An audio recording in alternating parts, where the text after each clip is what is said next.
Hello hi viewers, நான் உங்கள் நண்பன் இளங்கோவன் பேசுகிறேன். அமெரிக்கா ஒரு பொருளாதார இல்லை வர்த்தக போரை வேர்ல்டு ஃபுல்லாக தொடங்கியிருக்காங்க அப்படின்ற பார்க்கணும் இல்லையா. ஸோ என்ன அவங்க சொல்லியிருக்காங்க, எந்தெந்த பேசிஸில் அவங்க அதிக வரியை மற்ற நாடுகளுக்கு சொல்கிறாங்க, இது ஏன் ஒரு ஒரு பீரங்கியோ இல்லை போர் விமானமோ இல்லாத ஒரு போர் மாதிரி ஏன் மற்ற நாடுகள் இதை சித்தரிக்கிறாங்க. ஸோ இந்தியாவுக்கு அவங்க எந்த மாதிரியான டேரிஃபை என்ன சொல்லி அவர் சொல்கிறாரு, ஸோ இதனால் இந்தியாவுக்கு எந்த மாதிரியான பாதிப்பு அப்படின்ற பற்றி தான் நம்ம ஷார்ட்டாக இந்த வீடியோவில் பார்க்க போகிறோம். ஸோ வீடியோக்குள்ளே போகிறதுக்கு முன்னாடி மறக்காம நம்ம சேனலை சப்ஸ்கிரைப் பண்ணுங்கள் அண்ட் நோட்டிஃபிகேஷனுக்காக பெல் பட்டனையும் கிளிக் பண்ணுங்கள். ஸோ ஃபஸ்ட்டு அவர் சொன்னது என்னென்னா, ரொம்ப நாளாக நிறைய நாடுகள் நிறைய வரி நம்மளாம் அவங்களுக்குலாம் அவர் சொல்கிற விஷயம் என்னென்னா, கம்மியான வரி நம்ம ஒரு 3% போட்டோன்னா மற்ற நாடுகள் ஒரு 17% வரி போடுறாங்க. ஸோ அப்போ எப்படின்னு பார்த்தோன்னா அவங்க கொள்ளையடிக்கிறாங்க அமெரிக்காவோட வளத்தை அப்படின்னு சொல்லிட்டு. ஸோ இதுக்கு மேலே விடமாட்டோம், இப்படியே விட்டோம் அப்படின்னா ஏற்கனவே ஒரு 1970 ஆரம்பித்து இன்னை வரைக்கும் பார்த்தாலே மேனுஃபேக்சரிங் இண்டஸ்ட்ரியில் கிட்டத்தட்ட 50 லட்சம் பேர் வேலைவாய்ப்பே இல்லாமல் போயிருக்கிறாங்க அமெரிக்காவில். ஸோ இந்த டேரிஃப் மற்ற நாடுகள் டேரிஃப் இல்லாமல் நிறையா அவங்களோட இம்போர்ட் வர்றதுனால ஸோ இனிமேல் அதை முடியாது, அதை ஏற்றுக்க முடியாது. ஸோ அதிக டேரிஃபை நம்ம வைக்கிறது மூலயமா தான் இங்கே இருக்கிற ஜாப்ஸ் அதிகமாக வளரும் இந்த மேனுஃபேக்சரிங் இண்டஸ்ட்ரியில். ஸோ அதனால தான் அமெரிக்காவை இன்னும் முன்னேற்ற முடியும் அப்படின்னு சொல்லிட்டு அவர் ஒரு விஷயத்தை சொல்கிறார். இன்னொரு விஷயம் என்ன அப்படின்னா, அமெரிக்காவில் ஒரு பொருட்கள்லாம் $800 கம்மியாக இருந்தால் வரியே இல்லாமல் உள்ளே வர முடியும். ஸோ இதை பயன்படுத்தி நிறைய நாடுகள், குறிப்பாக 60% மேலே சைனா தான் இதை பண்ணுறாங்க. பட் பண்ணுறதுனால டேரிஃபே இல்லாமல் அவங்க உள்ளே வந்துடுறாங்க அவங்களுடைய பொருட்கள் நிறையா. ஸோ இதெல்லாம் இப்போ பேன் பண்ண போகிறோம் அப்படின்ற மாதிரி தான் அவர் ஸ்டார்ட் பண்ணுறாரு. ஸோ இதை குறிப்பாக அவர் சொல்லும் போது என்ன சொல்கிறார் அப்படின்னா, இது ஒரு லிபரேஷன் டே, விடுதலை நாள் அப்படின்ற ரேஞ்சுக்கு சொல்லிட்டு இது அமெரிக்காவை பெரிய அளவில் முன்னேற்றம், வேலைவாய்ப்பை இன்க்ரீஸ் பண்ணும். ஸோ ஷார்ட் டேர்மில் இதுக்கு பெயின் இருக்க தான் போகுது, பட் ஆனால் பெரிய அளவு ஃப்யூச்சர் கரெக்டாக இருக்கும். ஆனால் நாங்கள் இந்த டேரிஃப்லாம் மற்ற நாடுகள் மேலே கொண்டு வரோன்னு சொல்லிட்டு திரும்ப யாரும் பதிலடிலாம் கொடுக்கக்கூடாது. நாங்கள் டேரிஃப் போடுறோம், ஏற்கனவே நீங்கள் போட்ட டேரிஃப்க்கு தான் இது டேரிஃப், திரும்ப நீங்கள் வரி போடுறேன் அப்படின்னு ஆரம்பிச்சிங்க அப்படின்னா இன்னும் சிவியராக எங்களோட பனிஷ்மெண்ட் இருக்குன்ற ரேஞ்சுக்கு தான் அவர் வார்னிங்கோட தான் சொல்கிறார். ஸோ இப்போ இது யாரை மெயினாக டார்கெட் பண்ணுறாங்க, இப்போ அவர் என்ன சொல்கிறார் பார்ப்போம், யாருக்கு மேலே யாராருக்கெல்லாம் அதிக டேரிஃப்னு பார்க்கணும். ஸோ இப்போ பார்த்தோன்னா முக்கியமாக இதோட டார்கெட் சைனா தான் மேக்ஸிமம் இருக்கிறாங்கன்னு பார்க்குறோம். ஸோ ஏன் நம்ம அப்படி சொல்கிறோம் அப்படின்னா, இவர் எந்தெந்த நாடுகளுக்கெல்லாம் மேக்ஸிமம் கொடுக்குறாருன்னு பார்த்தோம்னா, இந்த கம்போடியா, லாவோஸ், வியட்நாம், இந்த மாதிரி நாடுகளுக்கெல்லாம், தாய்லாந்து, இந்த மாதிரி நாடுகளுக்கெல்லாம் 30-45% வரியை போடுறாருங்கன்னு பார்க்குறோம்.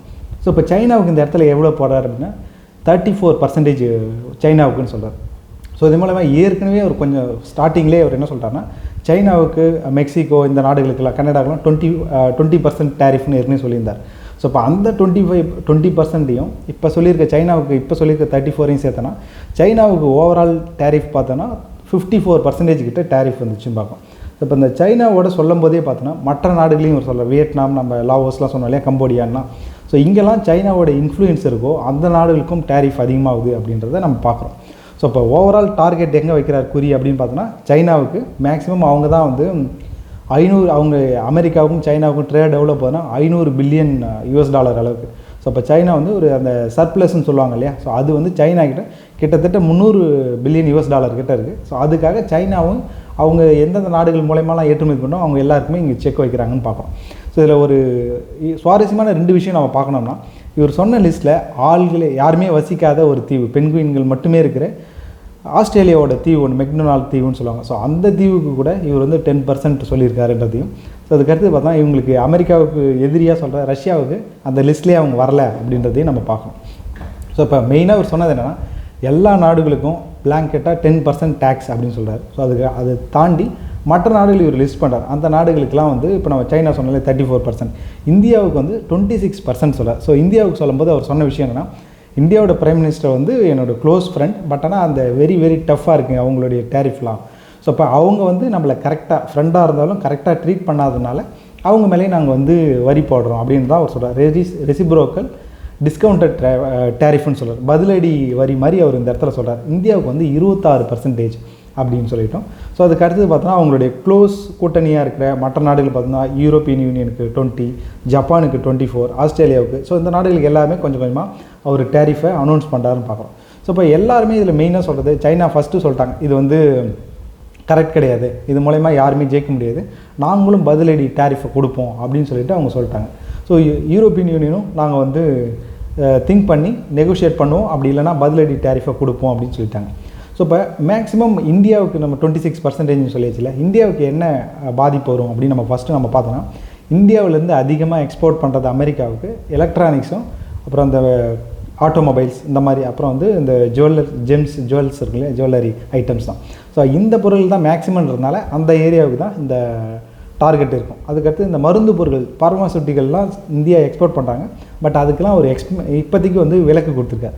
ஸோ அதனால் அது பெரிய அளவில் பாதிப்படையாது. ஸோ மேக்ஸிமம் சொல்லப்போனால் நம்ம அதிகமாக எக்ஸ்போர்ட் பண்ணுற இந்த எலக்ட்ரானிக்ஸ் ஐட்டம், ஆட்டோமொபைல்ஸ்லாம் இதில் வந்து அடி வாங்கணுன்றது தான். ஸோ அவர் சொன்ன விஷயம் என்னென்னா, இப்போ இந்தியாவிலேருந்து ஒரு ஆட்டோமொபைல் அங்கே போகுது அப்படின்னா அதுக்கு வந்து 3%. ஆனால் இந்தியா வந்து அமெரிக்காவிலேருந்து வர ஆட்டோமொபைலுக்கு வந்து கிட்டத்தட்ட 17% சொல்கிறாங்க வரி அப்படின்னு சொல்லிட்டு தான் அந்த ரெசிப்ரோக்கல் வரியை அவர் சொல்கிறார். ஸோ இது மூலிமா மேக்ஸிமம் எது இம்போர்ட் பண்ணுறோமோ அதுதான்.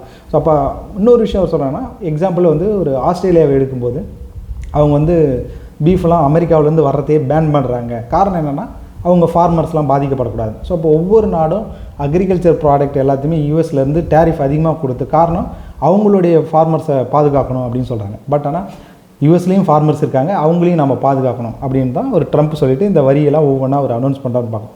ஸோ இப்போ இந்தியாவை சொல்லும்போது நம்ம சொல்லியாச்சு, இந்தியாவுக்கு 26% அப்படின்னு சொல்லிட்டு மேக்ஸிமம் இந்த எலக்ட்ரானிக்ஸ், ஆட்டோமொபைல், ஜுவல்ஸ் இந்த ஐட்டமில் பாதிக்கப்படும் அப்படின்னு சொல்லிட்டு சொல்கிறோம். ஸோ இப்போ இந்தியாவோட ரிட்டாலியேஷன் எப்படி அப்படின்னு நம்ம பார்க்கணும் இல்லையா. ஏன்னா சைனா சொல்லிட்டாங்க, திரும்ப நாங்கள் பதிலடி கொடுப்போம் அப்படின்னு சொல்லிட்டு. ஸோ இந்தியாவை எடுத்து பார்த்தோன்னா நம்ம மற்ற சரௌண்டிங் எல்லாரையும் விட நம்மளுக்கு வந்து அவங்க வந்து சொன்ன டேரிஃப் கம்மி தான் அப்படின்றத பார்க்கணும். ஏன்னா இன்க்ளூடிங் மியான்மர், இப்போ எர்த்குவாக்லேருந்து, அதுக்கடுத்தது இங்கே சண்டை நடந்துகிட்ருக்க மியான்மர்லேருந்து, அடுத்து பங்களாதேஷ், ஸ்ரீலங்கா. ஸோ இந்த நாடுகள்லாம் விட இவங்க எல்லாருக்குமே 40% கிட்ட அவர் வந்து சொல்லியிருக்காரு. ஸோ அப்போ அவங்க அப்புறம் ஏஷியாவில் இருக்க ஜப்பான், அப்புறம் சைனா, லாவோஸ், கம்போடியா இதெல்லாம் நம்ம சொன்னோம் இல்லையா, வியட்நாம்ன்ட்டு. ஸோ எல்லாரையும் நம்ம கம்பேர் பண்ணும்போது நம்ம ஓரளவுக்கு மிடில் தான் இருக்கிறோம் அப்படின்றதுனால மற்ற நாடுகள், ஏன்னா இது அவங்க நாட்டுக்கு என்ன எக்ஸ்போர்ட் பண்ணுறோன்றதுனா எல்லாரும் எக்ஸ்போர்ட் பண்ணுறது போது நம்மளுடைய நெய்பர்ஸை விட நம்ம வந்து மிடில் தான் இருக்கும், ரொம்ப இம்பேக்ட் ஆகலை அப்படின்றதுனால இது வந்து பெரிய பாதிப்பை வந்து இந்தியாவுக்கு கொடுக்காது அப்படின்றது தான். ஸோ இந்தியாவோட அப்ரோச் இந்த இடத்துல என்ன சொல்லியிருக்காங்க அப்படின்னா, வெயிட் அண்ட் வாட்ச், இது எப்படி போகுது, அங்கே கஸ்டமரோடைய டிமாண்ட் எப்படி இருக்குது, ஸோ அதை பொறுத்து இந்தியா வந்து இதில் வந்து அப்சர்வ் பண்ணி ஆக்ஷன் எடுப்பாங்க அப்படின்றது தான் நம்மளுடைய கவர்மெண்ட் இதில் சொல்லியிருக்காங்க. ஸோ எடுத்தோடனே நம்ம வந்து ரிட்டாலியேட் பண்ணுறோம் சைனா மாதிரி அப்படின்லாம் அவங்க இந்த இடத்துல சொல்லலை. இது வெயிட் பண்ணி, ஏன்னா மற்றவங்களை கம்பேர் பண்ணும்போது நம்ம மிடில் பேரேஜில் 26 இருக்குன்றதை நம்ம பார்க்குறோம். அதனால் வெயிட் பண்ணி தான் இதில் நம்மளோட ஆக்ஷன் இருக்கும் அப்படின்றதையும் சொல்கிறாங்க. சரிங்க, உங்களுக்கும் நம்ம இன்றைக்கி சொன்ன தகவலில் எக்ஸ்ட்ரா தகவல் இருந்தால் கமெண்ட்ஸில் ஆட் பண்ணுங்கள். வேறு ஒரு வீடியோவோட உங்களை வந்து சந்திக்கிறோம். நன்றி, வணக்கம்.